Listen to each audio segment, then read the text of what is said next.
తెలంగాణ శాసనసభ ఒక దుశ్శాసనసభగా మారింది.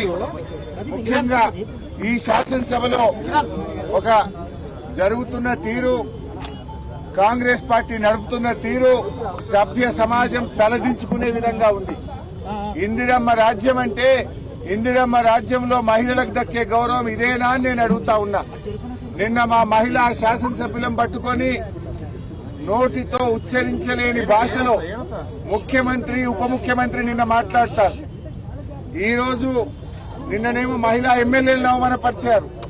ఈ రోజు ఈ రాష్ట్రంలోని ఈ దేశంలోని మహిళా మూర్తులను, తల్లులను, కన్న తల్లులను అవమానపరిచే విధంగా శాసనసభలో సభ్యులు మాట్లాడుతూ ఉన్నారు. దీన్ని ఎవరు ఎంకరేజ్ చేస్తున్నారు?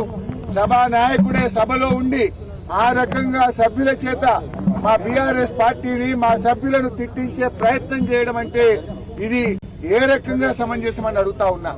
ఎప్పుడైనా మేం ప్రభుత్వాన్ని ఘాటుగా విమర్శిస్తే, ప్రభుత్వాన్ని తప్పును ఎత్తి చూపితే కొన్ని సెకండ్లలోనే మా మైక్ కట్ అయిపోతుంది, కొన్ని సెకండ్లలోనే వీడియో మా నుంచి మారిపోతుంది.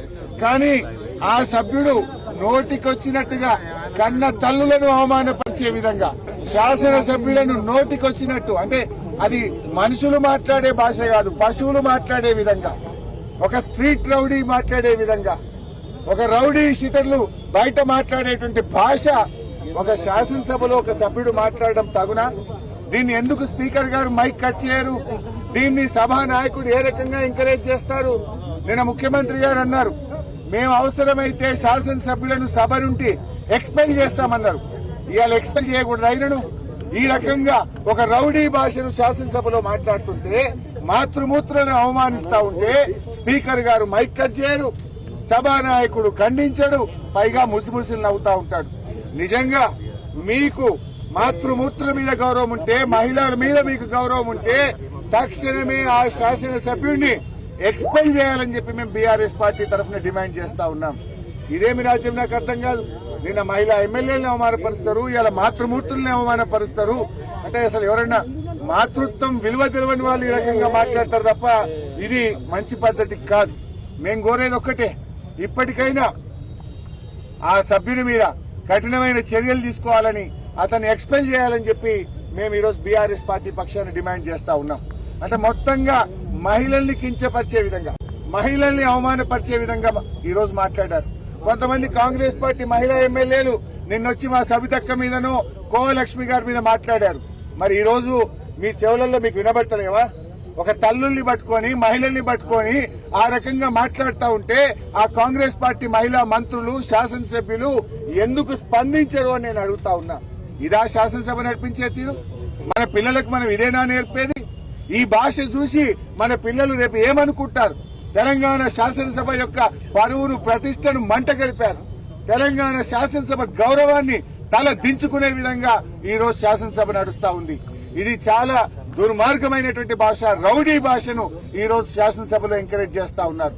నిజంగా మేము ఆ రకంగా చేసి ఉంటే ఇవాళ ఒక్క కాంగ్రెస్ పార్టీ సభ్యుడు మిగులుతుండేనా? మేము ఆ రకంగా చేశామా? ఆ సంస్కృతి మేము ఎంకరేజ్ చేశామా? గతంలో ఈ శాసనసభ సభ్యుడు తెలంగాణ ఉద్యమం మీద కూడా మాట్లాడి నాలుక గరుచుకొని క్షమాపణ చెప్పిండు. మళ్లీ ఈ రోజు అదే భాష మాట్లాడినాడు. తప్పకుండా భగవంతుడున్నాడు, ప్రజలున్నారు, అతనికి తగిన శాస్తి జరుగుతుంది. ఆ శాస్తి జరిగేదాకా కూడా వదిలిపెట్టమని చెప్పి అతను డిస్క్వాలిఫై అయ్యేది ఖాయం. రేపు అతను మాజీగా మిగిలేది కూడా తప్పదని హెచ్చరిస్తా ఉన్నాం. అదేవిధంగా ఇవాళ జాబ్ క్యాలెండర్ అదొక జోక్ క్యాలెండర్ అయిపోయింది. ఆ రోజు 6 గ్యారంటీలకు చట్టబద్దత అన్నారు, అది బోగస్. వరి ధాన్యానికి బోనస్ అన్నారు, అది బోగస్. ఇవాళ జాబ్ క్యాలెండర్ బక్వాస్ అయిపోయింది. అన్ని బక్వాస్ మాటలు ఈ కాంగ్రెస్ పార్టీ. ఒక్కటన్న మాట మీద నిలబడరా? వడ్లకు 500 బోనస్ అన్నారు, 10% వండే సన్నాలకు ఇస్తామని ఎగబెట్టిండ్రు. మహిళలకు 2500 అన్నారు, మోసం చేసిండ్రు. వృద్ధులకు 4000 పెన్షన్ అన్నారు, మోసం చేసిండ్రు. ఎన్నో ఆశలతో, కోటి ఆశలతో ఎదురు చూస్తున్న నిరుద్యోగులకు నేటి జాబ్ క్యాలెండర్ బక్వాస్ గా మారింది, బోగస్ గా మారింది. ఏం చెప్పిండ్రు రాహుల్ గాంధీ గారు? మీరు అశోక్ నగర్ సెంట్రల్ లైబ్రరీ మెట్ల మీద కూర్చొని ఏడాదిలోగా కాంగ్రెస్ పార్టీ 2 లక్షల ఉద్యోగాలు ఇస్తామని చెప్పలేదా? ఏమైనా 2 లక్షల ఉద్యోగాలు? 8 నెలలు గడిచిపోయింది, 4 నెలలు మిగిలింది. ఏదో జాబ్ క్యాలెండర్ ఇస్తారంటే నిజంగానే 2 లక్షల ఉద్యోగాలు ఇస్తారేమో అనుకున్నాం. గత ప్రభుత్వం ఇచ్చిన నోటిఫికేషన్లు చూపించి అసలు ఎన్ని జాబులు ఇస్తారో లెక్క చెప్పకుండా ఓ డ్రామా ఆడింది కాంగ్రెస్ పార్టీ. అది బోగస్, అది బక్వాస్ అని వాళ్ళకి తెలుసు కనుకనే దాని మీద చర్చ లేదు అంటున్నారు. ఓన్లీ సభలో పెడతారట, పారిపోతారట. మీరు నిజంగా 2 లక్షల ఉద్యోగాలు ఇచ్చే ముఖం అయితే, నిరుద్యోగులకు ఇచ్చిన మాట నిలబెట్టుకునేటోళ్ళు అయితే చర్చకి ఎందుకు భయపడ్డారు? చర్చ చేయమంటే తోక ముడుచుకొని ఎందుకు పారిపోయినరు? ఎందుకు చర్చ చేయడానికి భయపడ్డది కాంగ్రెస్ పార్టీ? అంటే ఈ రాష్ట్రంలో నిరుద్యోగ యువతను కాంగ్రెస్ పార్టీ మోసం చేసింది. 4,000 భృతిని మోసం చేసింది, 2 లక్షల ఉద్యోగాలని మోసం చేసింది. అవి 2 లక్షలు కాదు కదా, కనీసం 20,000 లెక్క కూడా చెప్తలేరు. ఏమున్నా గత ప్రభుత్వం ఇచ్చిన నోటిఫికేషన్లు, మా ప్రభుత్వం ఇచ్చిన నోటిఫికేషన్లు గా ఉద్యోగాలే తప్ప కొత్త ఉద్యోగాల లెక్కేది. అంటే పూర్తిగా ఇలా దగా చేసిండ్రు నిరుద్యోగ యువతకు. ఇవాళ కాంగ్రెస్ పార్టీ తీరని ద్రోహం, మోసం, దగా చేసిన కాంగ్రెస్ పార్టీకి తప్పకుండా రాష్ట్రంలోని నిరుద్యోగులు అడుగడుగున నిలదీయాలని మేము పిలుపునిస్తా ఉన్నాం. నిరుద్యోగ యువత, విద్యార్థులు ఈ కాంగ్రెస్ పార్టీని మరి బుద్ధి చెప్పే విధంగా కాంగ్రెస్ పార్టీ నాయకులను నిలదీయాలని చెప్పి నిరుద్యోగ యువతకు ఈ రోజు మేము పిలుపునిస్తా ఉన్నాం. ఇది మోసం కాదా? ఏడున్నాడు రాహుల్ గాంధీ గారు? ఏం మాట్లాడుతున్నారు కాంగ్రెస్ నాయకులు? ఇంకా ఏ మొహం పెట్టుకొని మాట్లాడుతున్నారు?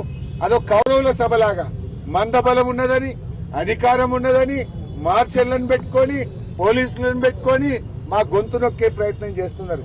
మా గొంతు, మీ మందబలం ఒక కౌరవుల సభలాగా మీరు అక్కడ మీ ఇష్టం ఉన్నట్టు మాట్లాడతారేమో, కానీ మిమ్మల్ని ప్రజాక్షేత్రంలో వదిలిపెట్టం. తప్పకుండా కాంగ్రెస్ పార్టీ ఈ 2 లక్షల ఉద్యోగాలు ఇచ్చేదాకా ఈ కాంగ్రెస్ పార్టీ నిరుద్యోగులు వెంటబడతారు. బీఆర్ఎస్ పార్టీ కూడా వారి వెంటబడుతుంది. మీరు ఏ ఒక్క హామీ నిలుపుకున్నారు? 1:100 దగా.